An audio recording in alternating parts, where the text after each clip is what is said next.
8:30 আজকে ছুটির দিন ছিল শুক্রবার। অনেকে অলস দিন কাটাচ্ছিল, কিন্তু একটা ভয়াবহ রকমের এক্সপেরিয়েন্স হয়েছে।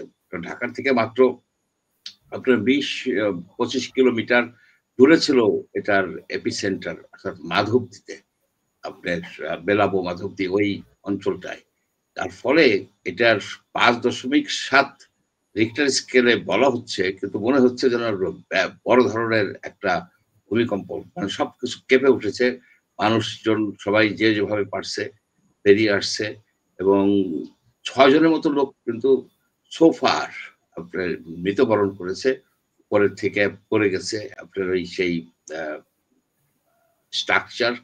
তারপরে আপনার অনেক আহত হয়েছেন, বেশ কিছু লোক আহত হয়েছে, কমপক্ষে ১০০ লোক আহত হয়েছে যারা পঙ্গু হাসপাতালে যায় চিকিৎসা নিচ্ছেন। তার মধ্যে প্রায় ২০ জন আপনার অ্যাডমিটেড হয়েছে। হুড়োহুড়িতে আপনার সেই ইউনিভার্সিটির হল থেকে ৪ তলায় থেকে লাফিয়ে পড়েছে ২-১ জন, এবং তারাও সর্বমোট আহত আহত হয়েছে। এখনো ৪০০-৫০০ মানে বিভিন্ন সংখ্যা শোনা যাচ্ছে আসলে। না আসলে কি, এখন তো আমাদের দেশের ঐরকম কোনো সিস্টেম নাই যে রিপোর্ট করার মতো, এবং এমার্জেন্সি এই ধরনের সিচুয়েশনে একটা কোঅর্ডিনেটেড যে রেসপন্স, স্পেশালি আপনার এখন যে বিল্ডিং গুলি হেলে পড়ছে কিংবা বিল্ডিং গুলির স্ট্রাকচারাল ড্যামেজ দেখা দিছে, সেগুলিকে এক্সামিন করা দরকার। আপনার কি ইনস্টলেশন, কি পয়েন্ট ইনস্টলেশন যেগুলি আছে, যেমন যমুনা ব্রিজ, যমুনা রেল সেতু, পদ্মা ব্রিজ, এলিভেটেড এক্সপ্রেসওয়ে, তারপরে মেট্রো রেল, এসবের তো আপনার দেখতে হবে। এই ভূমিকম্পটা তো একেবারে এরা খুব কাছে হয়েছে ভূমিকম্পটা, এবং এটা আপনার যে মধুপুর যে ফল্ট আছে, যেটা আপনার ইন্ডিয়ান ইন্ডিয়ান প্লেট এবং বার্মিস প্লেটের যে সংযোগ স্থল, যেখানে সাবসিডেন্স হচ্ছে, তারই একটা অংশ হচ্ছে কিন্তু মধুপুর ফল্ট। এই মধুপুর ফল্টেই আমি জিওলজিস্টদের সাথে আলাপ করেছি, তারা বলছেন এই মধুপুর ফল্টেরই একটা মানে প্রেশার বিল্ড আপ হচ্ছিল, সে প্রেশারটা রিলিজ হয়েছে। কোশ্চেন হচ্ছে, এটা কি ফোর্স শক, না আফটার শক, না মেইন শক?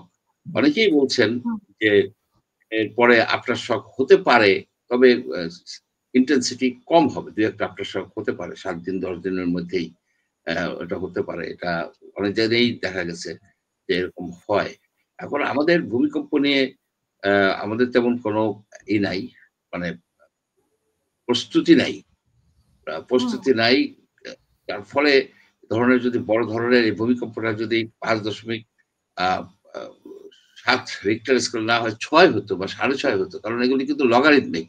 এটা কিন্তু ১০ গুণ করে বেড়ে যায় প্রতি পয়েন্টে। তাহলে কিন্তু ব্যাপক ক্ষয়ক্ষতি হতো। ব্যাপক ক্ষয়ক্ষতি হতো, জানমালের হতো।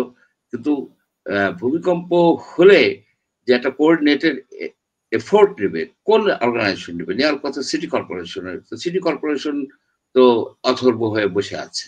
তাদের কাছ থেকে কিছু আশাই করা যায় না। সেজন্য আমি মনে করি কি, যে আমাদের সহায় হচ্ছেন মহান আল্লাহ।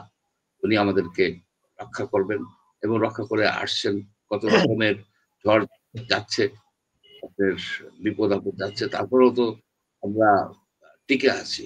এ পৃথিবী অবাক তাকিয়ে রয়, জলে পুড়ে মরে ছারখার, মাথা নোয়াবার নয়। সেই বাংলাদেশ আমরা।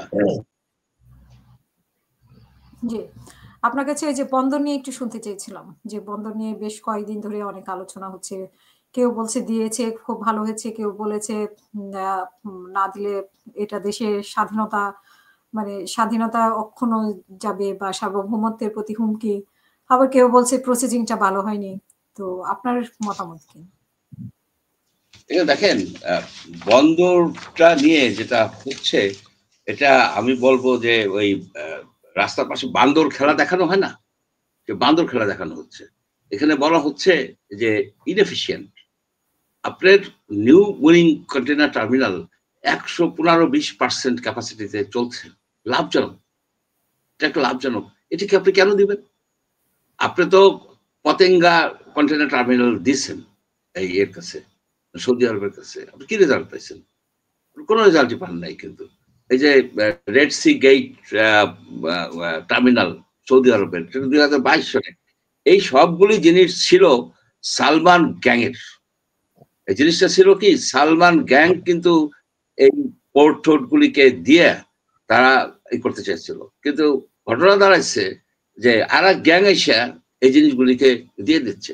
আপনি কোন যুক্তিতে 13 দিনের ভিতরে এই যে লালদিয়া চর হচ্ছে কর্ণফুলী নদীর একটা অংশ, এটা ড্রেজিং এর সময় এরা মাটি ভরে ওইটাকে একটা প্লট বানাইছে, 100-150 একরের প্লট বানাইছে। ওটা কিন্তু এই কর্ণফুলী নদীর অংশ, ওইখানে করতে গেলে কেউ যদি মামলা করে ও তো ঠেকে যাবে। আচ্ছা, সেইটাকে আপনি 13 দিনের মধ্যে ফিজিবিলিটি রিপোর্ট করলেন, ফাইন্যান্সিয়াল দিলেন, মানে স্টেটমেন্ট দিলেন, সব কিছু করে আপনি দিয়ে দিলেন, চুক্তি সই হয়ে গেল। কত বছরের জন্য? 48 বছরের জন্য।